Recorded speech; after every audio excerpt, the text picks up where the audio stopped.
Bienvenue à tous les couples qui nous suivent en ce moment. On sait tous que dans les foyers se passent des conflits conjugaux. Mais comment est-ce que vous arrivez à gérer ces conflits? Alors, c'est de ça que nous allons parler dans cette émission d'aujourd'hui. Restez concentrés, on revient tout à l'heure.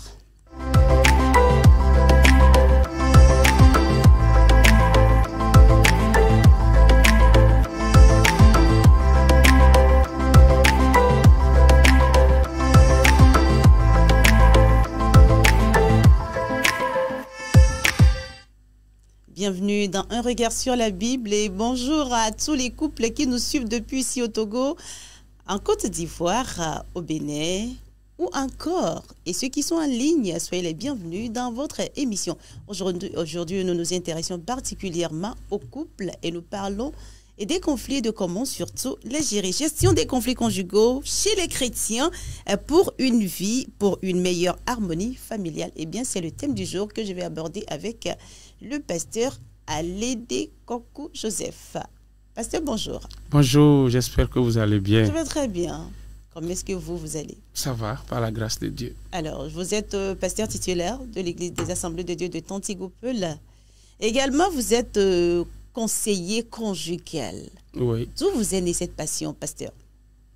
Alors, cette passion a pris naissance depuis que nous sommes avec les membres. Nous constatons qu'il y a assez de conflits. Le foyer, qui doit être le premier ministère, en tout cas du chrétien, c'est-à-dire, quand je parle de ministère, il doit accorder un soin très avancé par rapport au couple, à sa famille, mais nous constatons que ce n'est pas ça. Nous constatons également une crise conjugale. Alors, quand on... Oui, vous avez encore quelque chose à ajouter? Oui, quand on parle de crise conjugale, on comprend que l'Église et la société est fragilisée. Alors, ce fardeau est là pour voir qu'est-ce qu'on peut faire pour aider les couples. Donc, crise signifie par ici les conflits, c'est ça, pasteur? Exactement. Alors, j'aimerais savoir, pasteur, est-ce qu'il y a une différence entre les conflits dans les foyers conjugaux chrétiens et ceux des non-chrétiens? Ah oui, bon, conflit, en tout lieu, on parle de conflit, c'est la même chose. Oui, conflit, quand nous prenons les couples chrétiens, on se dit que c'est une famille exemplaire. Parce que nous nous nourrissons de la parole de Dieu. En temps normal, on ne doit pas avoir trop de conflits. On ne peut pas quand même éviter les conflits parce que nous sommes après tout des humains. Ah ouais, c'est ce que je peux dire. Au niveau des couples qui ne sont pas chrétiens, en tout cas, il y a aussi les conflits. Partout, il y a les conflits. Seulement, nous voulons mettre un accent sur les couples chrétiens qui devaient, en temps normal, être des modèles. Sinon... c'est une parité égale au niveau des chrétiens qu'au niveau des païens. Exactement. Parce que c'est le même sang qui circule dans nos veines. Exactement. Alors, par le biais de cette émission, nous saluons tous nos amis de la Grande Savane. Vraiment, ils nous suivent là-bas. Est-ce que pasteur, j'ai menti? Non. Ouais, voilà. Donc, par ce moyen, nous vous saluons. Et nous vous disons merci de nous suivre à chaque moment. Que le Seigneur vous bénisse particulièrement à vous les membres de l'Église des Assemblées de Dieu de Tontigou-Peul. Alors, il n'y a pas de différence entre les conflits conjugaux auprès des chrétiens et auprès des païens. Parité égale. Donc, allons-y, pasteur. Pasteur, vous aviez fait votre mémoire en leadership organisationnel et management, pasteur. Alors, d'où vous est venue cette motivation, je veux dire, voilà. Ça, c'est l'effet de la fatigue. Allons-y. OK, alors, nous avons choisi de traiter ce sujet parce que, comme je le disais tantôt, les foyers chrétiens traversent des moments très difficiles. Alors, quand j'ai choisi ce thème, on m'a demandé de changer, mais j'ai donné les raisons. OK. Et après discussion, ce thème a été accordé. Et le jury, ils avaient beaucoup aimé. Alors, si je l'ai choisi, premièrement, j'ai constaté qu'il y a une crise conjugale. Et cette crise... C'est parti d'un constat, en fait. Oui. Il y a une crise conjugale. Et quand la famille souffre, l'Église souffre. La société souffre. L'Église et la société sont fragilisées. Alors, quand nous prenons 6 couples sur 10, ces couples connaissent des tensions graves dans les 3 premières années du mariage. Et nous constatons aussi la montée des séparations, des divorces, même dans les milieux évangéliques. Alors, au vu de tout cela, le désir a pris naissance de faire des recherches autour de thèmes pour aider les couples chrétiens à vivre en harmonie. Et on dit toujours qu'il n'y a pas de fumée sans flamme, pasteur. Alors, est-ce que vous pouvez nous lister en quelques sources de conflits auprès des foyers chrétiens?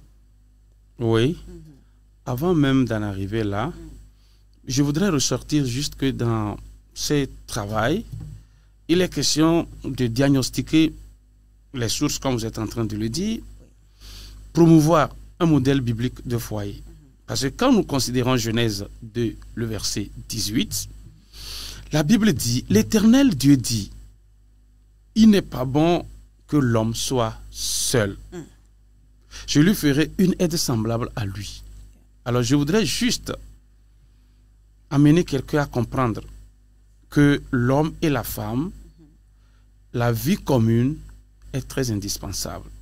Et les deux doivent forcément s'entendre pour que la vie réussisse. Alors, pour répondre à la question que vous avez posée... les sources et conflits. Ah oui, il y a plusieurs sources. Je vais faire une liste. OK. Premièrement, je vais commencer par la communication déficiente.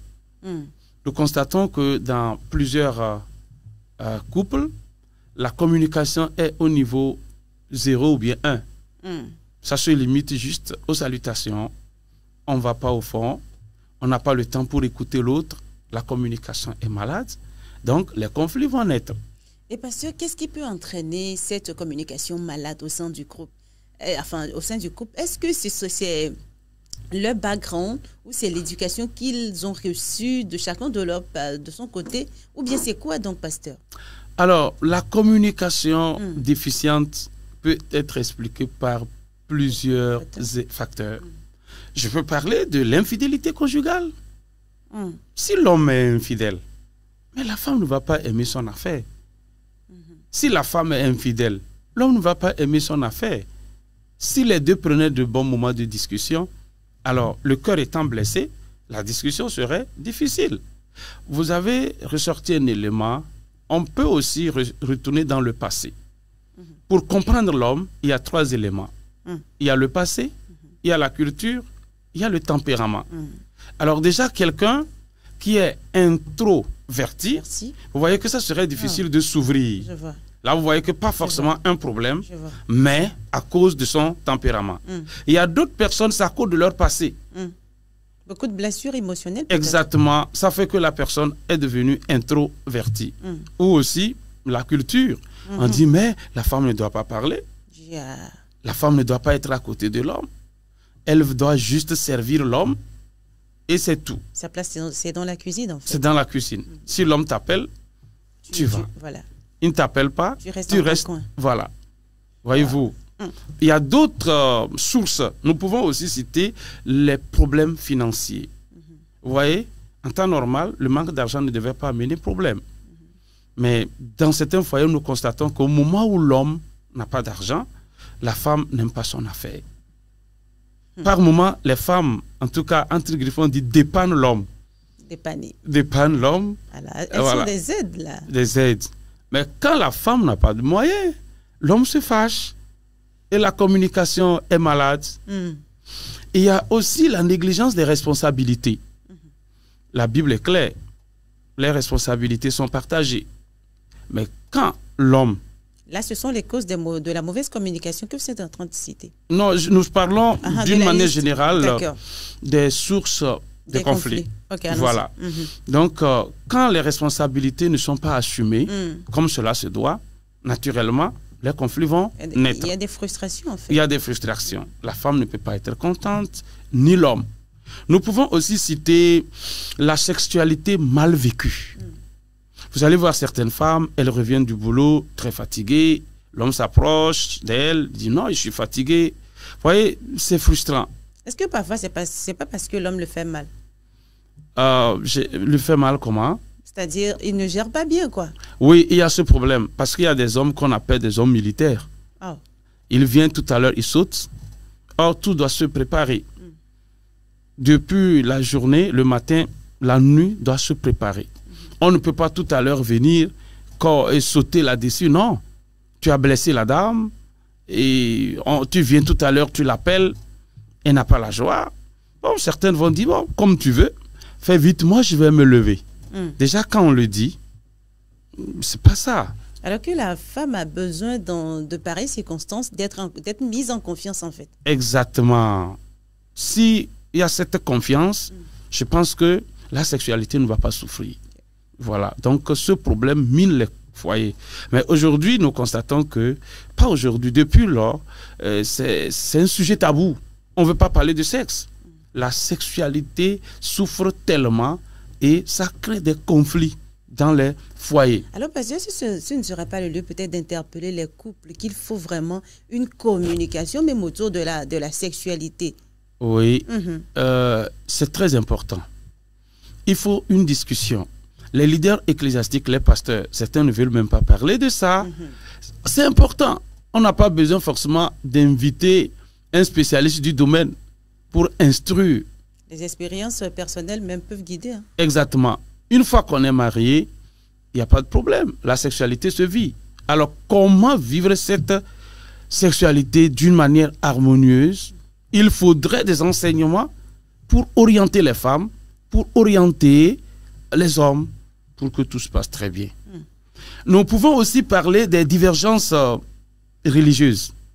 Vous voyez, si je donne un exemple.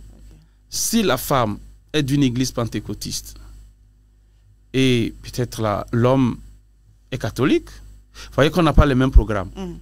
Quand la femme dit par exemple, nous avons une veillée de prière, l'homme n'est pas content. Et ailleurs, l'homme n'est même pas du tout chrétien, c'est la femme qui est chrétienne. Bon, la plupart des temps, les femmes se donnent. Et c'est quoi la base de toutes ces divergences, pasteur? Ah oui, vous savez, c'est le départ. Okay. C'est le départ. Quand on veut se marier et on n'a pas les mêmes doctrines, la base doctrinale n'est pas identique. On se dit que l'amour triomphe là. Exact. Ça, on peut pas. On souffre après. Au début, on dit souvent quoi? L'amour est aveugle, le mariage lui rend la vue. On court, on rentre. Mais c'est fini. Une fois entré, le mariage n'est pas un pot de vin. On goûte, c'est pas bon, je laisse. Non. Une fois que tu prends le pot, tu dois boire. Tu dois boire. Donc, il y a ces difficultés également qui font surface. Est-ce que je peux parler aussi de l'ingérence des belles familles? Les belles familles s'ingèrent à chaque moment et ça fait que les conflits naissent. Tantôt, c'est la femme qui ne veut pas que sa belle-mère arrive. Et que sa belle-mère arrive, mais quand c'est sa propre mère, elle souhaite qu'elle arrive faire un long temps. Donc, ça fait que ça amène des conflits dans le foyer. Et si ce n'est pas un problème de confiance qui naît là-bas? Ah oui. Parce que peut-être elle a grandi avec sa maman, elle la connaît de bout en bout, mais celle-là, surtout, elle a épousé son fils. Est-ce que ce n'est pas là une crise de confiance qui entraîne ça? Ça peut être une crise de confiance, mais ce que nous constatons aujourd'hui, plusieurs n'ont pas reçu des formations avant d'entrer dans le mariage. Sinon, quand une femme épouse un homme, ça veut dire que tu as accepté sa famille. Okay. Ta mère, ta belle-mère, c'est la même chose. En temps normal, tout doit marcher. Voilà, c'est ça. D'accord, donc voilà la liste de quelques causes aux sources des conflits conjugaux. Alors, pasteur, on sait forcément que quand naît un problème, il y a des impacts ou des conséquences, forcément. Oui. Alors, à vos chers téléspectateurs qui venez de nous prendre en marche, nous sommes dans votre émission Un regard sur la Bible et aujourd'hui spécialement, nous nous intéressons aux couples et d'ailleurs même ceux-là qui sont les futurs mariés. Parce que on dit qui veut aller le ménage sa monture. Si tu es conscient, tu sais très bien que Dieu t'a créé avec les organes qu'il faut pour pouvoir te marier un jour. Il va falloir que tu prennes déjà en compte ceci. Parce que ce n'est pas sur le terrain du football qu'on s'entraîne. Non, jamais. On s'entraîne d'abord à quelque part d'autre avant d'entrer sur le terrain du football. Et le jeu se mène très bien. Alors, si tu veux avoir un foyer harmonieux, tu veux avoir un couple paisible, c'est le lieu de saisir cette opportunité et mettre beaucoup de flèches dans ton carquois. C'est ça, comme ça on le dit, pasteur. Oui. Et pour pouvoir mieux tirer. Parce que tu ne vas pas aller là-bas avant de commencer par chercher des flèches. Comment je vais faire pour pouvoir y arriver? Forcément, tu vas rater ta cible parce que de base, tu n'as rien noté en fait, quoi. Tu n'as pas la substance. Et tu vas aller pour chercher quoi là-bas? Donc, moi, je crois bien que cette émission est une force pour toi. C'est une base, un fondement qui te permet de pouvoir aller t'épanouir dans ton couple. Tu peux l'envoyer à ton fiancé, à ta fiancée, entre jeunes, partager cette émission et tirer son profit. Pasteur, je parlais dans un instant des impacts ou des conséquences néfastes de ces causes-là que vous venez de citer. Est-ce que vous pouvez nous expliquer ces impacts sur les conjoints eux-mêmes? Quand les deux se disputent, en fait, il y a beaucoup de malcompréhension sous différents angles. Quels sont les impacts, les conséquences négatives sur le couple ou bien les couples eux-mêmes? Ok, merci. Vous avez dit quelque chose de très intéressant et je voudrais appuyer en lisant un passage biblique. Allez-y, pasteur. Amos 3.3. Deux hommes marchent-ils ensemble sans être convenus? L'homme et la femme, avant de rentrer dans le mariage, doivent apprendre à mettre bien la fondation. Il faut une entente avant de rentrer dans le mariage. C'est pas quand on rentre dans le mariage, on se dit, mais j'ai oublié quelque chose. C'est comme si c'est une porte fermée. Une fois que tu entres, il n'y a pas de retour. Non. Une fois entré, entré. Donc, comme vous l'avez dit, quelqu'un doit réfléchir avant de rentrer dans le mariage. Beaucoup réfléchir, beaucoup réfléchir. Alors, les impacts sur les familles sont nombreux. Alors, votre question s'adresse au couple d'abord, les concernés, les premiers. Ok. Alors, ce que nous allons ressortir premièrement, la fragilisation du foyer. Le foyer ne tiendra plus. Quand nous prenons un exemple, nos parents, aujourd'hui même ça se fait, pour chauffer de l'eau, on a besoin de 3 cailloux. Quand on prend 2, ça ne peut pas tenir, la marmite va tomber. Forcément. Il faut forcément le 3e caillou, là c'est bien posé, on peut chauffer de l'eau. Voyez-vous, à partir du moment où les conflits prennent naissance dans le foyer, c'est fini, la pierre est décalée. On ne pourra pas vivre la joie familiale. Il y a la fermeture émotionnelle.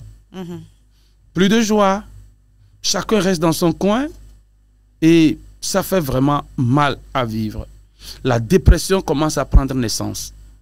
Et vous allez voir, pendant que je faisais le travail, la recherche, il y a certains qui sont obligés de défiler au niveau des affaires sociales parce que l'homme ne prend plus soin de la femme, ne prend plus soin des enfants. Si au niveau des affaires sociales, ça ne marche pas, c'est la justice. Vous voyez que ça salit déjà l'image de ces personnes. Voilà. Il y a aussi le problème du divorce. Ça, c'est vraiment, c'est grave. Il y a plusieurs, à cause de ces conflits, qui ne sont pas gérés, aboutissent dans le divorce. La perte de la foi aussi. Voilà les impacts que nous pouvons tout à l'heure citer qui concernent les couples, l'homme et la femme.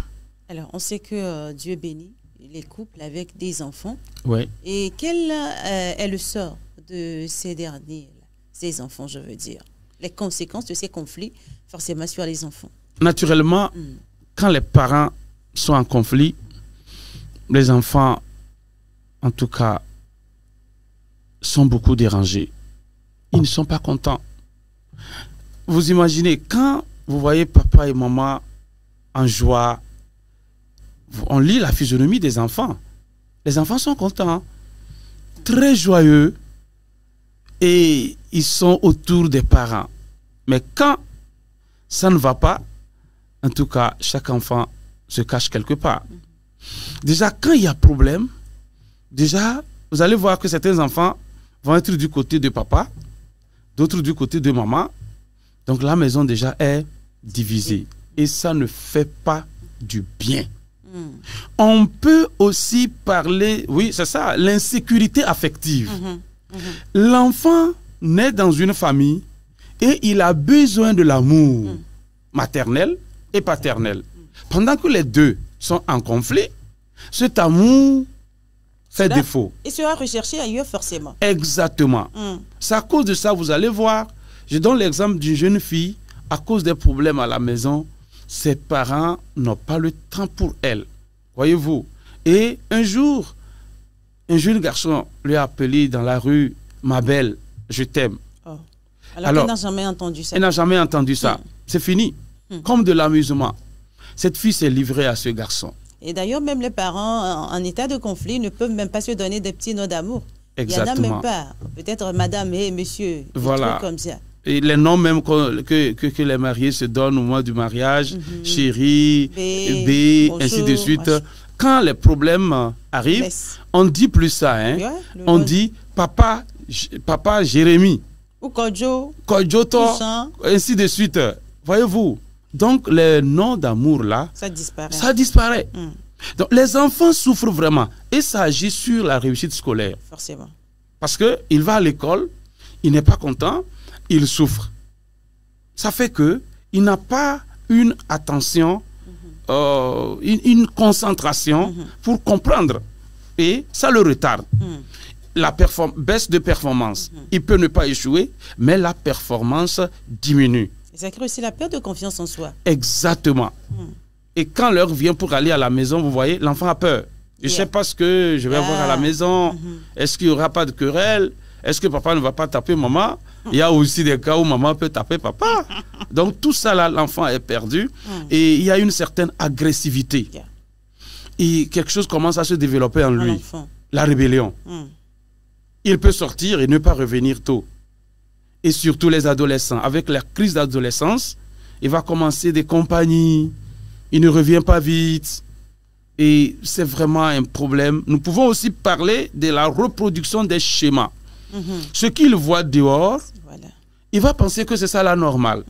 Parce que les parents qui sont en conflit n'ont pas le temps d'aider l'enfant à connaître des schémas positifs. Ce qu'il faut faire, les civilités.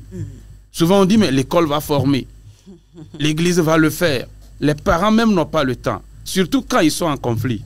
Qu'est-ce que l'enfant va faire? Ça ne serait pas bien. Il va aller se chercher ailleurs. Exactement. Et d'où ils aboutissent dans les drogues, dans les ghettos. Voilà. Et d'aucuns même deviennent des cas sociaux. Ils dorment dans les rues, des enfants démunis, il n'y a pas de parents. Et puis voilà quoi. Et certains, vous allez voir, ils vont voler. Nous avons les mineurs en prison. Oui, bien sûr. Il y a plusieurs facteurs, vous voyez. C'est ça. D'accord. Alors, les enfants qui sont dans ces genres de situations, nous prions que le Seigneur vraiment vous console et qu'il se révèle à vous. Peut-être à la maison, vous n'arrivez plus à dormir tranquille à cause des cris des parents, à cause de leurs insultes. Ils ne se respectent même pas. Et déjà, vous vous posez la question, est-ce que moi aussi, mon avenir sera comme ça?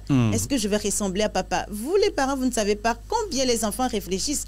Ils réfléchissent tellement. Et essayez juste de causer avec un enfant de peut-être une fille de 15 ans, une fille de 12 ans, un garçon de 12 ans, de 15 ans. Et vous allez voir si l'enfant, Dieu lui accorde une intelligence. Et quand cet enfant raisonne, vous serez surpris. Tu vas dire, mais qui t'a appris tout ça là? Non. C'est parce que le Seigneur l'a doté de quelque chose, d'une compréhension et qu'ils, des fois, arrivent à déchiffrer les choses que vous-même vous ignorez. Alors, pour le bien de ces personnes, de ces enfants-là, qui sont la relève de demain, moi je dis la relève, ça commence d'ailleurs aujourd'hui. Si aujourd'hui n'est pas bien, comment la relève sera assurée? Donc, les enfants, ils sont les responsables d'aujourd'hui et de demain. Donc, vous devez les aider dans ce sens-là. Ce sont des âmes très sensibles. Et donc, tout ce que vous, les parents, vous faites, sachez que c'est ce qu'eux aussi vont faire. Mais le Seigneur ne voulant pas pour cela, le Seigneur ne veut pas forcément ça pour eux. Parce que c'est l'église d'aujourd'hui et de demain. Et donc, si cette église est malade, comment est-ce que la transmission générationnelle sera faite? Donc, ce sera un problème. Vous savez que tout ce que nous faisons, tout ce que le Seigneur nous confie, nous sommes des intendants. En tant que parents, maman, papa, on est des intendants et un jour, forcément, le Seigneur aura à nous demander des comptes. Donc, il est très important pour les parents de pouvoir prendre soin de ces créatures magnifiques que le Seigneur a données afin que la relève soit vraiment assurée. Pasteur, on sait que les couples font partie de différents groupes ou de différentes associations. Par exemple, nous prenons l'exemple d'une église. Des couples qui sont en conflit et qui sont dans une église. Qu'est-ce que cela peut apporter à l'église comme conséquence négative, bien sûr? Merci. Avant de répondre à la question, vous avez dit quelque chose de très pertinent. Vous avez dit que nous sommes des intendants. Les parents sont des intendants. Nous sommes des gérants. Aucun enfant n'a demandé à venir dans notre famille. Nous avons une responsabilité. Si nous manquons de prendre soin de ces enfants, nous rendrons compte. Et vous avez dit quelque chose, et les enfants la relève de demain, et vous avez dit, d'ailleurs aujourd'hui même, ils le font déjà. Je me rappelle, on faisait un cours sur l'éducation des enfants, quand Dr Lydia Wanguet a dit, nous devons corriger la mentalité selon laquelle l'enfant est la relève de demain. Nous mettons toujours l'enfant dans un futur. Et on manque d'investir en lui comme cela se doit. J'ai essayé de dire, mais ce que nous disons, ce n'est pas qu'on ne veut pas les aider. Nous disons enfant, responsable de demain, relève de demain, pour juste donner beaucoup de temps à l'enfant. Il dit non, ce n'est pas comme ça que les gens prennent. Nous devons aujourd'hui investir en eux, leur accorder une attention particulière pour qu'ils puissent bien agir. À la question selon laquelle les impacts sur l'Église, quand moi j'ai souvent dit que l'Église est le rassemblement de plusieurs familles. Il y a papa, il y a maman, il y a des enfants, famille X, famille Y, famille Z. Et c'est eux qui se retrouvent dans l'assemblée locale. Alors, quand la maison est malade, donc on prend les malades, on amène à l'église. L'église va souffrir. Vous imaginez une femme qui est chantre. Elle a problème avec son homme. Le comportement n'est pas bon. Et elle vient à l'église, c'est elle qui doit chanter. L'adoration, tout c'est elle. L'homme est là. Est-ce que l'homme va vraiment recevoir? Déjà, ce problème à la maison vient à l'église et l'homme n'est pas attentionné. Par moment, il va créer une situation, il sort. Et après la louange, il revient. Et il y a certains hommes, à cause de cette situation, ont refusé d'aller à l'église. Soit si le programme est affiché, il voit le nom de sa femme, il ne va pas à l'église. Celle-ci ne peut pas chanter et moi je vais recevoir. À cause de ce problème qui n'est pas réglé. Et on peut aussi citer, oui, adoration fade même côté de la femme. Parce qu'il y a certains hommes, eux aussi, ils travaillent. S'il est un responsable d'église, un diacre, un responsable de département. Et par exemple, qui bat sa femme tout le temps. Exactement. Vous avez bien dit. Qui se saoule la gueule. Hein. Plusieurs font ça. Ils battent leur femme. La Bible a dit non, on ne doit pas le faire.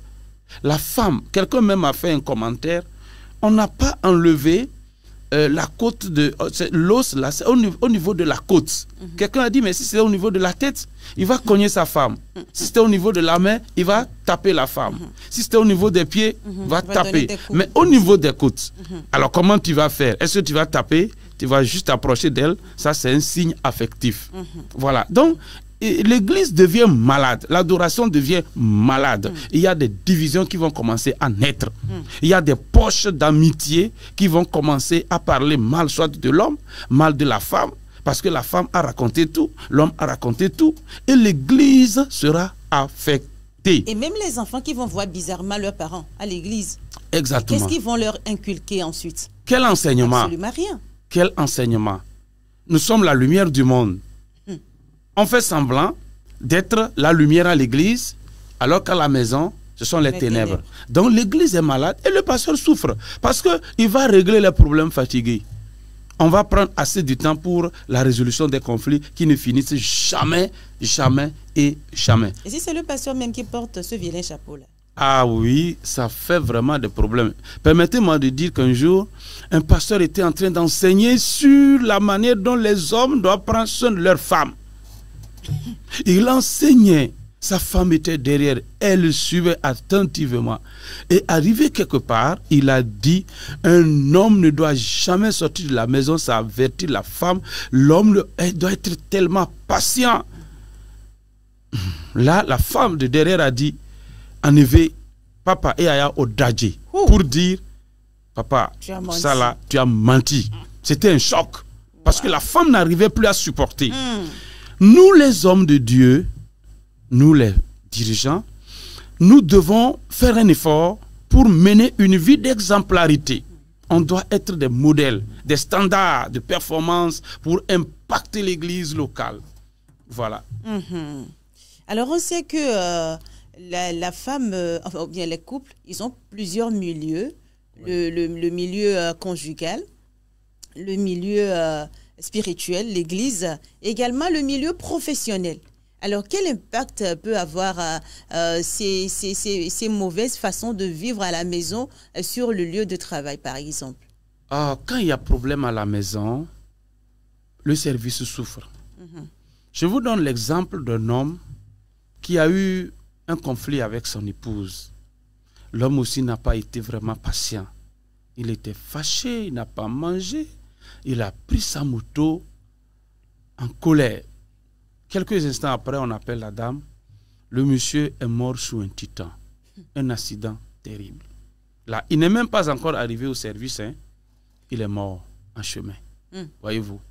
Quand il y a conflit à la maison, l'homme et la femme ne s'entendent pas, le rendement baisse.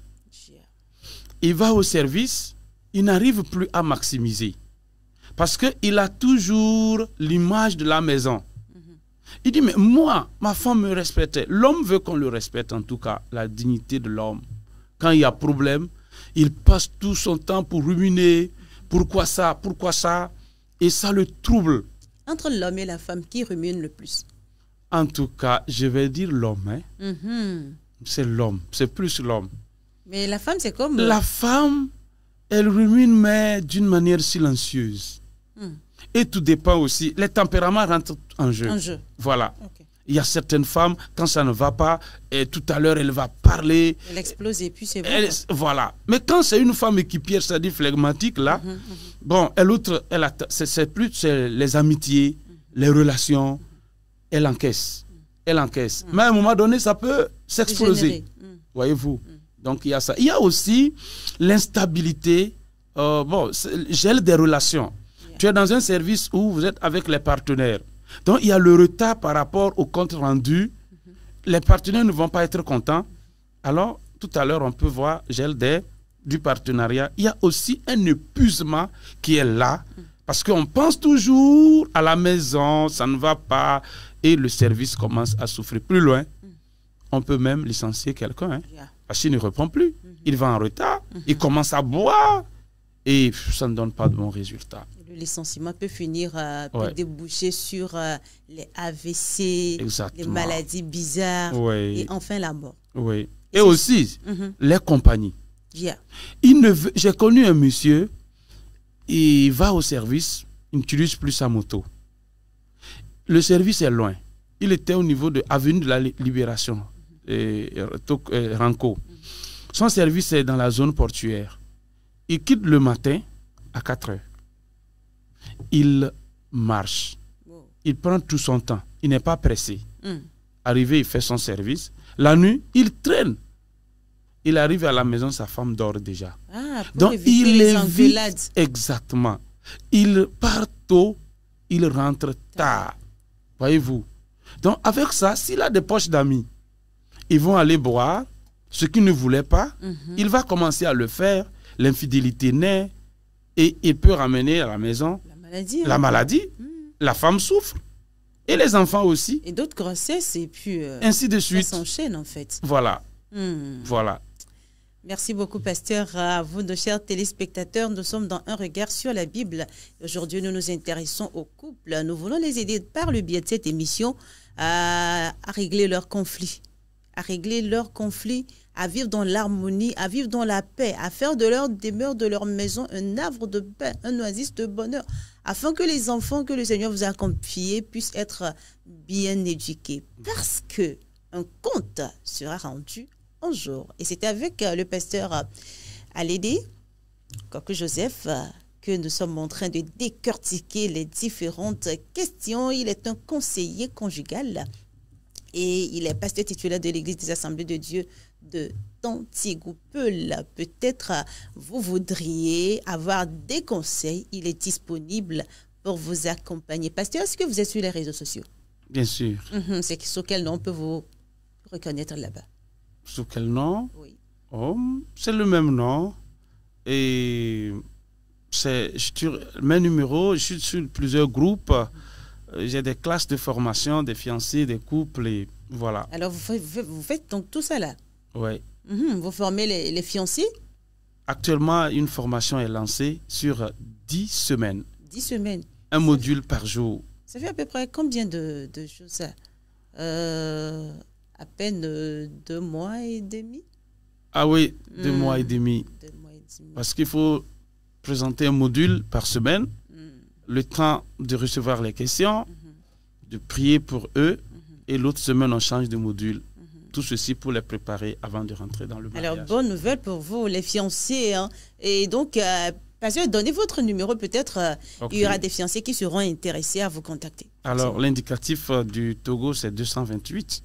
Oui. Alors, ça fait 90, 14, 40, 43. D'accord. Sur les réseaux sociaux, sur quel nom? Parce qu'il y en a, vous savez, nous sommes à l'heure du digital et ça passe vite, plutôt avec les réseaux sociaux parfois. Oui, les réseaux sociaux, moi, je n'ai pas changé de nom. Hein. C'est toujours Alédé Coco Joseph. Joseph. Vous aviez ajouté pasteur ou tout simplement? Non, Alédé Coco Joseph. Ouais. Donc, vous êtes sur TikTok aussi? Oui. Non, TikTok, non. TikTok, pourquoi pas? J'ai été beaucoup paresseux. Bon, je vais améliorer. Alors, il faut améliorer parce que cette génération roule à ce rythme-là. Donc, cela va leur permettre de vous poser beaucoup de questions d'ailleurs. On sait que Facebook, oui, mais TikTok, beaucoup plus rapide, n'est-ce pas les jeunes? C'est comme ça. C'est vrai. Donc, ça va vous permettre de poser des questions. Et là, on prie aussi que le Seigneur vous aide à commencer par faire les contenus pour que les petits conseils, là, peut-être, c'est pas peut-être tout le monde qui aura accès à tout ce que nous faisons ici, les petits contenus. Ça peut aussi apporter en plus. Si vous vous occupez des fiancés, est-ce que les couples aussi, vous les formez? Oui, plusieurs fois j'ai formé. Moi, j'ai 2 classes en ligne. OK. Bon, il y a le centre d'écoute et de formation des jeunes fiancés et des couples. Oh, d'accord. Ils le font ensemble? Non, ça dépend des sujets. D'accord. La formation que j'ai lancée actuellement, c'est juste pour les jeunes fiancés. Mais c'est pas trop cher là? Non, en tout cas, mes formations ne sont pas chères. D'accord. Je n'ai jamais dépassé 5 000. Oh. Actuellement, pour les 10 semaines, c'est 5 000, mais les jeunes peinent même à s'inscrire. Alors c'est le lieu de faire le pas. Parce que c'est important d'apprendre beaucoup de choses avant d'aller sur ce terrain-là. Voilà. Donc, vous êtes sur Facebook, c'est ça? Oui. Vous êtes sur Instagram? Non. C'est un défi qui m'est lancé. Ah, totalement directement. Ouais. Et YouTube? YouTube, non. Oh là, c'est Facebook seulement. Facebook seulement. Juste après cette émission, donc le pasteur Alédé, je crois bien que vous allez faire un effort à aller sur ces Le plus tôt serait le mieux, parce que plusieurs m'ont réclamé ça. Voilà. Oui, je vais le faire. Merci beaucoup, pasteur, pour votre disponibilité. Pasteur, face à tout ça, est-ce qu'il n'y a pas des pistes de solutions à proposer? Oui, il y a plusieurs pistes de solutions que nous voudrions bien proposer. Et pendant que nous cherchons des éléments de réponse, il y a des femmes même qui ont fait des propositions. Des hommes en ont fait. Les leaders ecclésiastiques aussi. Alors, s'il faut faire la combinaison de tout ce que les gens ont dit et ce que nous aussi, nous avons. Je vais dire tout premièrement qu'il faudrait un cœur renouvelé par la parole et par l'esprit. Quand je prends l'homme et la femme, si le cœur est renouvelé, je pense qu'il y a certaines choses, on ne va pas trop tirer. On va se comprendre. Il y a certains de nature, ils aiment trop de bavardage. Voyez-vous, c'est vrai. On va dire que c'est à cause de son tempérament, c'est un extraverti, c'est un motivateur influent. Oui, c'est vrai. Mais le Saint-Esprit est où? Le Saint-Esprit est où? Autre approche de solution, la communication ouverte et régulière. Il faut une communication ouverte. Il y a certains hommes, ils ne sont pas patients. C'est lui seul qui veut parler. La femme n'a pas de parole. Les femmes sont des conseillères. Ah oui. Plusieurs femmes. Mais l'homme ne veut pas que la femme parle. Plusieurs hommes, pas tous. Plusieurs. C'est tout comme la femme. Elle est là juste pour s'occuper des ménages, de la maison et c'est tout. Non. Une fois que tu as épousé une femme, tu l'aimais le matin. Pourquoi tu ne vas pas l'aimer le midi? Il faut que l'amour soit toujours graduel. Graduel. Exactement. Donc, la communication ouverte et régulière surtout. Aujourd'hui, nous sommes à l'ère des réseaux sociaux et tout ça. On est tellement occupés. L'homme est toujours devant son portable, son téléphone. La femme devant son téléphone. Et on communique plus avec le téléphone que l'être humain en face. On peut être à la maison, hein. L'homme est dans sa chambre, la femme est quelque part et on s'écrit des messages. Fais ça, fais ça. Mais pourquoi ne pas être ensemble? C'est sérieux ce que je suis en train de dire parce que j'ai participé à une conférence et on a parlé des cercles d'intimité. Il y a plusieurs cercles. Le premier cercle, soit l'homme ou la femme qui est là-bas. Le deuxième, qui doit être là. Le troisième, ainsi de suite. Nous avons constaté qu'après le premier cercle où l'homme est, le deuxième, c'est le travail qui suit. Le troisième, vous allez voir, autre activité, les affaires. Et la femme est peut-être dans le quatrième ou cinquième cercle. Les enfants suivent après, c'est grave. Peut-être même en dernière position. En dernière après position. Les amis et tout. C'était un moment de prise de conscience. En temps normal, dans la logique de Dieu, la femme doit être au deuxième. Après l'homme, là, ça peut être la femme. La femme peut être dans le cercle. Qui doit venir premièrement? C'est son mari. Et juste après le mari ou la femme, le cercle qui suit en même temps, c'est les enfants qui doivent être dans ce cercle. Et après, le travail. Mais on constate que tout est bouleversé. Ça ne peut pas marcher. Il faut une discussion dans le couple. Par exemple, la belle-mère veut arriver. Il y a des hommes qui n'informent même pas leur femme. Elle atterrit. Un petit frère veut arriver pour apprendre un métier. Tu ne dis pas à ta femme. Non. Toi, homme, tu n'es pas à la maison. C'est la femme qui va souffrir pour prendre soin de cet enfant-là. C'est la femme qui va souffrir pour prendre soin de la belle-mère. Quand il dit souffrir, bon, comprenons parce que la femme travaille beaucoup. Alors peut-être dans ces circonstances, même l'argent de popote qu'il donnait à la fin du mois, quand ces personnes-là arrivent, là, il n'augmente même pas. Il n'augmente pas. Et la femme, en ce moment, sera vraiment frustrée, en colère. Par moment même, on diminue. Il dit, mais l'enfant est venu, il faut l'apprentissage, je n'ai pas assez d'argent, je diminue. Et ça, les conflits continuent par grandir. Voyez-vous, on parle souvent de la courbe d'escalade des conflits. Ça ne fait que monter. Donc c'est pourquoi à un moment donné, on doit s'arrêter et lutter pour la résolution des conflits. Je voudrais aussi ajouter les projets. On doit discuter ensemble. Il y a des hommes qui ne partagent pas. Il y a des femmes aussi qui ne partagent pas. On a eu des foyers où l'homme construit une maison quelque part. La femme ne sait pas. Hein? C'est après un temps, elle apprend. Et le géomètre dit, mais ton mari a passé par moi pour acheter un terrain. Ah bon? Et elle enquête, elle découvre la maison. Ce n'est pas bien. Il y a aussi l'éducation des enfants. Il faut une concertation. Là, ça permettra à l'homme de dire ce qu'il pense, la femme aussi, ainsi de suite. Et voilà. Merci.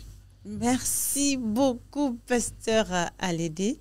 nous sommes convaincus et rassurés que ces paroles prononcées, ces enseignements, entre guillemets, parce que vous avez enseigné, en fait, à nos téléspectateurs et téléspectatrices, en fait, aux chers couples et aux futurs couples, et beaucoup ce matin. Et je crois bien que la leçon est retenue et chacun va faire des efforts à son niveau afin que la courbe reste toujours ascendante et non descendante. Parce que c'est plusieurs paramètres qui sont en jeu, en fait. Ah oui. Ouais. Oui. Parce qu'au lieu que la maison devienne un havre de paix, tu vas dire, qu'est-ce que je vais aller faire là-bas? C'est ça. Parce que tu ne trouves plus ton bonheur.